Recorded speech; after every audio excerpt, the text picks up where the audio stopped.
uNaledi Hlongwane uyishiyile iKaizer Chiefs bafethu ujoyine i-team yaku-National First Division entsha. AkusuNaledi Hlongwane kuphela ohambile ku-Kaizer Chiefs, noPharu naye uyishiyile iKaizer Chiefs. Kaizer Chiefs i-announce-ile ukuthi labadlali abawu-2 aba-exciting abathandwa ama-fans bayahamba ku-Kaizer Chiefs, they won't be part of i-first team. uNaledi Hlongwane nayinto-ke mina bafethu engimangazayo-ke la nge-Kaizer Chiefs. Both of these players they had interest kuma-players noma ngithi bebane-interest amanye ama-teams waku-Betway Premiership beyafuna lama-players lawa last season noma ngabe nge-loan or permanent.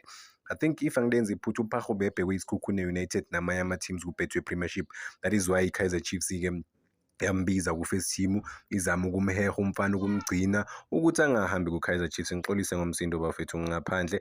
As for uNaledi Hlongwane, uManqoba Mngqethe ucoach ohlakaniphe kakhulu bafethu, introduce uNdlovu establishile, sambona ukuthi uNdlovu uyi-superstar namanye ama-players bewadlala kude oKhumalo laphana ku-Golden Arrows, naye uyamthanda uHlongwane.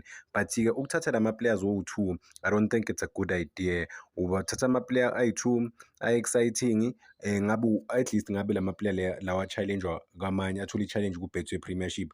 I-Hope FC le team yakhona yase-Cape Town bafethu le team entsha imagine if uzolona umuntu ukuthi team unstable. Okay, maybe inga-surprise the team lo ngithi unstable because but they've signed I don't know how many players, they've signed over 15 players. So i-team entsha le ezamayo ukucompete and i-team engakabi ne-first 11.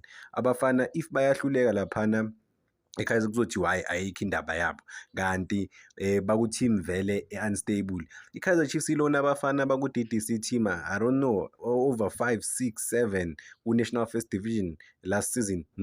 They didn't even retain even a single player. Even a single player laphana ku-first team. So same thing izokwenzeka ngaboHlongwane. uKaizer Chiefs mabakulona wahluleka kulona awusabuyi ku-Kaizer Chiefs, and the confidence yomfana athola ukuthi seyi-down. Nabe khona ezinye i-striker ulo Naledi Hlongwane bekahlula laphana ku-Kaizer Chiefs, namanye ama-moves wakhe in terms of off the ball, on the ball, uyabona ukuthi uyakwazi, and beka in sync nomdusha abalala because baya-understandana. So I'm disappointed ngokubona abafana behamba baya ku-National First Division because that league is super difficult because kuyakhahlelwana lapha. Ungadlala ne-team efana ne-Black Leopard, yabo i-Black Leopards bayi-relegate, but bokunzima even ukudlala ne-team efana ne-Black Leopard because it's not just about ibhola laphana, it's about i-physique nokubekezela nokuba strong bafowethu. Abo-Revli-ke inkinga yabona if is-complaina ngabo-Revli ku-Betway Premiership kuwesi-ke laphana ku-National First Division, but sobona ukuthi abafana maybe bazongiprova wrong, but I'm just bit disappointed ngale move lena yama-Jita ayi-2. At the moment iKaizer Chiefs nayo laphana in front of goals ibit unstable.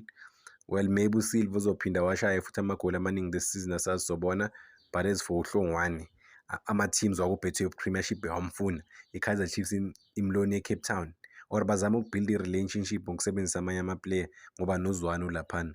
Cela uzibambalane kwamanje bafethu ngithi danko.